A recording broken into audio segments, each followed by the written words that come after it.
Аудиторы отчитались о результатах проверки исполнения бюджета за 2018 год. По сравнению с 2017 годом объем нарушений сократился на 22%. Особо заметно снизился объем нарушений в сфере госзакупок, следует из отчета.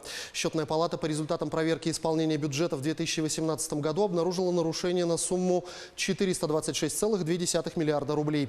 Чаще всего выявлялись нарушения, связанные с неправильным отражением в учете фактов хозяйственной жизни. На втором месте оказались нарушения при использовании средств федерального бюджета, а также при оказании услуг населению государственными учреждениями. Таких нарушений было выявлено на 73,5 миллиарда рублей. Тройку лидеров замыкают нарушения в сфере госзакупок на 18,7 миллиарда рублей. При этом самое заметное сокращение нарушений в 2018 году наблюдается именно в сфере госзакупок. По сравнению с предыдущим годом доля таких нарушений сократилась в 11 раз.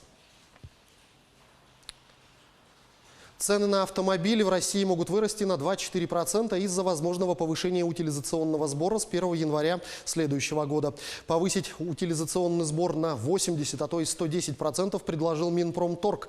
Мера призвана компенсировать сентябрьское снижение импортных пошлин России в рамках Всемирной торговой организации.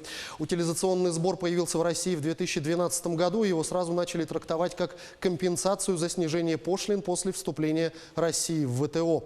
Сначала его платили только импортеры автомобилей, однако с 2014 года его формально распространили на остальной рынок. Локализованные в России автоконцерны получили взамен промышленные субсидии. С тех пор неоднократно сбор повышали. Последнее повышение произошло в 2018 году. Тогда увеличились и цены на машины. Эксперты отмечают, что нынешнее снижение импортных пошлин последнее, однако это не значит, что утилизационный сбор больше не будут повышать, поскольку на уровень защиты внутреннего рынка влияют не только пошлины, но и курсы валют. Сбор платится в рублях, и его доля в цене импортного автомобиля при ослаблении рубля уменьшается. Минстрой хочет максимально снизить риски для граждан при покупке собственных домов у застройщиков и сделать банковские кредиты на эти цели таким же массовым явлением, как ипотека на квартиру. Ведомство планирует распространить механизм проектного финансирования на комплексное индивидуальное жилищное строительство, создать стандарты индивидуальных домов, а также стимулировать создание необходимой инфраструктуры. Комплексная ИЖС подразумевает нахождение земельных участков в собственности или аренде у застройщика. Механизм проектного финансирования, когда деньги покупателей хранятся на эскроу-счетах, позволит обеспечить контроль качества и своевременной сдачи объектов, поясняют в Минстрое. Кроме того, проектное финансирование позволит привлекать только профессиональных подрядчиков и производителей современных материалов и домокомплектов.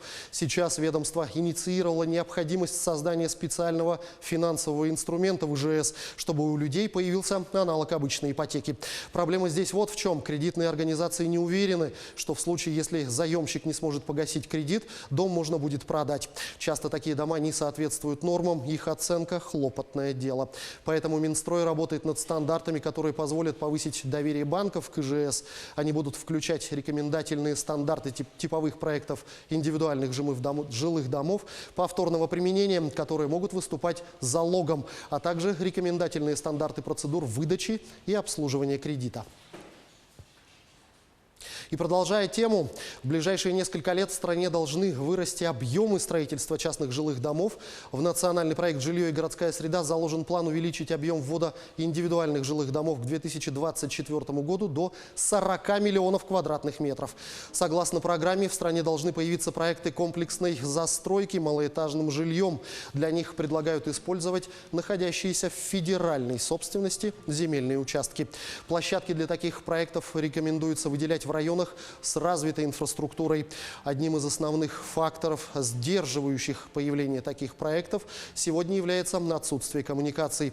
Власти собираются обеспечивать предоставленные под комплексную застройку участки инженерными сетями за счет средств федерального бюджета.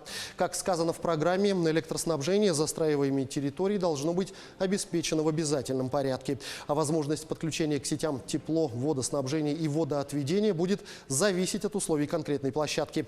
Выделять землю для ИЖС предлагается на льготных условиях. При этом льготникам будут давать обязательство построить на участке дом в установленный срок и в соответствии с утвержденными стандартами. Если этого не сделано, участок придется возвратить. Сегодня право на бесплатное получение земли для строительства дома имеют инвалиды и многодетные семьи. В программе Минстроя России предлагается ввести новые категории льготников, имеющих право на бесплатное получение земли. Сейчас разработанная Минстроем программа проходит обсуждение. На этом у меня пока все. Оставайтесь в курсе экономических событий на Якутия-24.